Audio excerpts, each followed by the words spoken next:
Let me start with introducing myself. My name is Michael Johnson. I'm the Senior Vice President for Global Partners and Alliances here at MetroStream. I also today have two special guests with me, Stefano Biondi and Frank Nielsen. A little background on both of these gentlemen. Stefano has spent 20 plus years helping organizations, financial organizations, manage risk. He is currently the Group Chief Risk Officer at Banco Mediolanum. We also have Frank Nielsen. Frank has 20 plus years helping organizations manage their risk and compliance. Frank is currently in a leadership position at KPMG, Denmark. Businesses today are evolving out of necessity, some out of desire, sometimes because of causes like a pandemic. Organizations must respond to the onslaught of disruption with new business models and or new technology. Continuous change affects businesses' operations at all levels.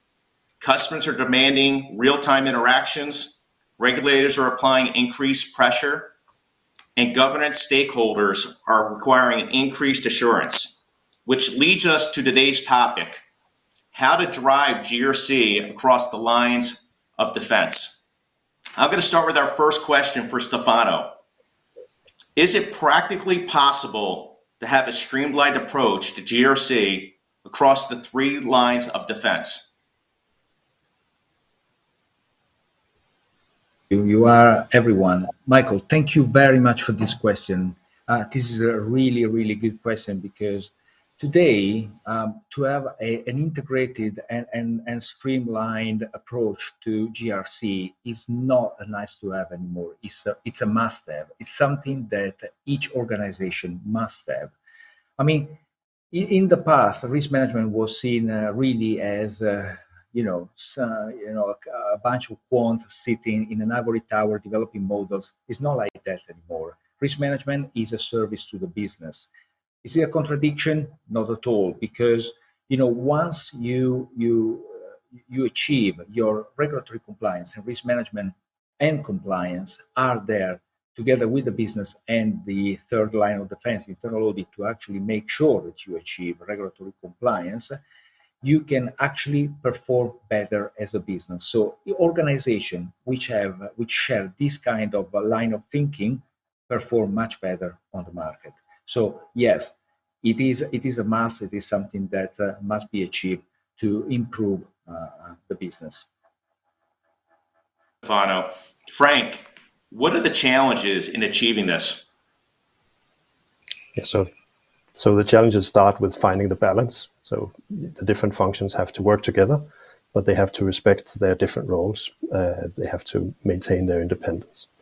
So working together means that you have to speak the same language, so that it requires agreement on basic building blocks. We see banks agreeing on risk taxonomies, but maybe also process and control taxonomies and things like that. They have to establish sensible governance structures around these basic building blocks so that one function doesn't go off and change the definition of a risk on its own, perhaps. So all lines have to be involved in changes to the fundamental building blocks in your governance, risk, and compliance. And then when you have a common language, you need to speak. So actually using that common language to share information, so that everybody knows what activities you're planning within different areas, what are the results of your work, what should be done to address the risk, and what you report and how do you report it. And then while you speak, you have to be mindful that you actually don't have to agree. The different functions are there for different reasons. So the governance that you put in place around those have to allow each line to perform its work and voice its own assessments independently. Thank you, Frank. Frank, another question for you. What is the role of a positive risk culture, and how can organizations drive this culture into their DNA? Yeah, so I mean, risk culture is what determines if any risk management effort is a success or not, including sort of integrating GRC. And so you start from maybe a foundation of sort of explicit corporate values that spell out a positive opinion of risk management. And you have to have managers that are visibly living those values. So what we would call tone at the top. But then that's not enough. It's not enough for managers to show that risk is important to them when it happens. They have to obsess about it in their daily work. So you have to support the values with governance structures. You have to make the accountability for risk clear. You have to make risk a topic of governance bodies and management meetings. And then one thing we see work really well if you do it right is finding a way to make sound risk management a part of things like salary discussions or bonus schemes. So you have clear targets for people around those. But when you do that, you have to be careful because you want to incentivize the good behavior, the good risk behavior. So being transparent on the risk, being positive on fixing issues and so on. And you don't want to incentivize people who fight tooth and nail to avoid any risk being raised or any control functions from doing their work, for instance. Thank you, Frank. Stefano, back to you. How equipped are the risk managers in managing the emerging risks, considering that intelligence comes from the first line and the assurance comes from the third line?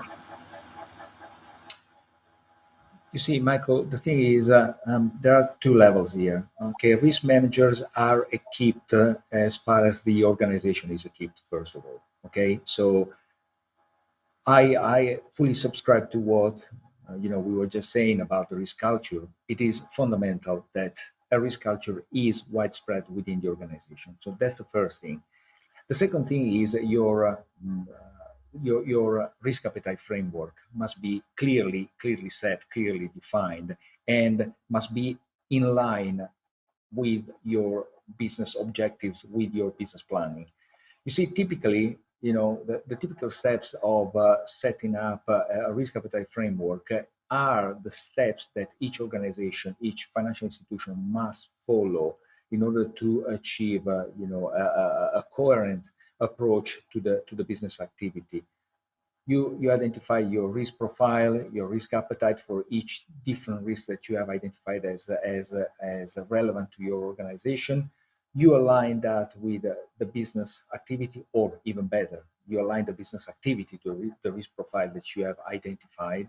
Okay, you measure it with sound methodologies.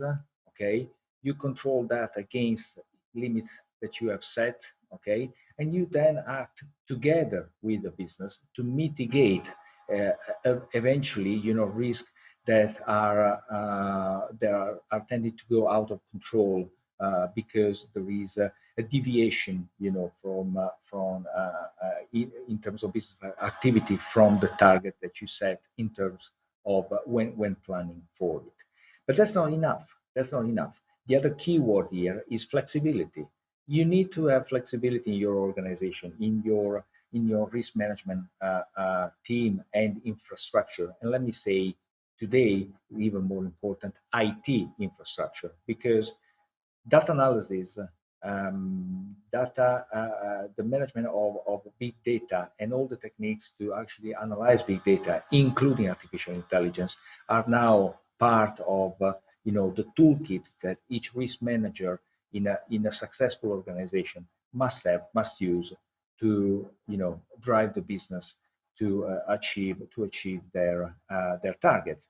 I mean, let's think about, for example, with the pandemic that hopefully it's probably behind us, but a couple of years ago, we as a bank, but I believe each organization was in the same situation, abruptly had to redesign their processes and their activity in order to cope with remote working, smart working, which became not a nice to have, but a widespread reality.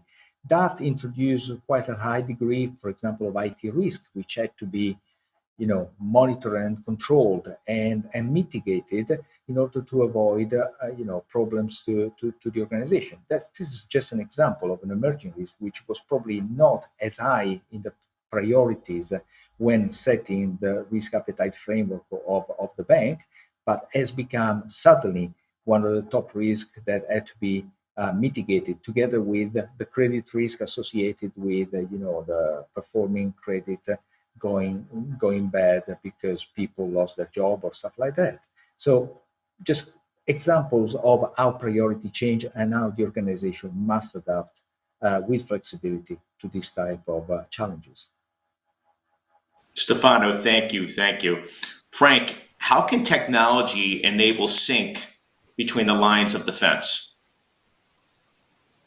Yeah, so I think this is a good place for technology to actually help the different lines of defense work together. One of the first things we discuss with clients is what I talked about before, of having this common language.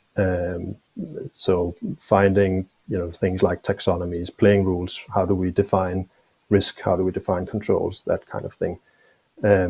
That's really a side effect of implementing a GRC tool in some form. You could do that without, but what we see is, at least when you do implement a GRC tool, that's perhaps the last chance to actually do it. You have to agree at that point.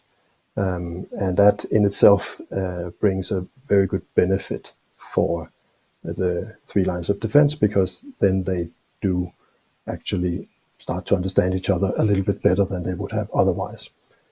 And then, that helps bring transparency. Just having things in the same platform brings transparency on the risk and the controls and how we see the picture. So the risk picture itself becomes more clear. You see all the different pieces of the puzzle, not just the compliance piece or not just the first line piece, but all of these different functions have their pieces together for a better understanding of the risk picture. And this in turn leads to better prioritization. So you can, on an organization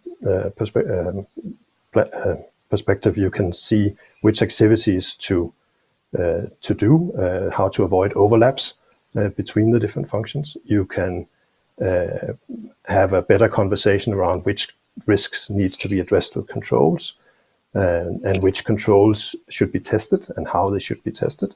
And when it comes to issues that you raise from internal audit or for compliance and maybe the risk function, or maybe from an external regulator, or even self-identified risk from the first line, getting all of those to be seen in the context of each other and helping the organization then to have a better picture of which issues to fix first, I think is also one of the great ways that this technology can actually help the organization work together across the different lines of defense. Excellent, Frank. Thank you. Stefano, as we close out here, is there anything else you would like to add in summary to your thoughts? Well, yeah, as I said, the job of a risk manager today has become a lot more quantitative, first of all. So you need to have the capabilities to analyze big data, and the skills to actually make sure that you can use all the tools that today's are available for that kind of analysis, including machine learning, to help you do your job. That's one thing. The other thing is definitely down to what we just said all along. The anything that is done must be done in line in a way that is fully aligned with the behavior of the first line, the business, and in an integrated way with compliance, with audit, and to make sure that all analysis makes sense and produce an outcome that could be helpful to the development of the business. So, streamlined approach of GRC, as I said, it's a must. Capabilities to analyze big data, use of technology in a wide way, and big quantitative skills, at least for where risk management is concerned, to better perform their analysis and the controls. Thank you, Stefano. Frank, any closing comments from you? Yeah, maybe just to echo what Stefano said, and also what he said in the beginning, that this is a must. It's not really an optional thing for the different lines of defense to somehow work together and try to streamline what they do and how they work. You want the maximum benefit of the different roles that the different lines of defense have. So they should not all try to do the same thing. They should try to do each their own role really well, but they should do it with open eyes to what the other lines of defense are doing, and in doing so, I think work together for the greater good of the organization that they work for. Excellent, excellent. I want to thank Stefano and Frank with helping us stay out in front in the GRC marketplace and helping customers manage their risk and compliance. So thank you, gentlemen, for your thoughts and your feedback today. Great session. Thank you. Thank you. Thank you. Thanks.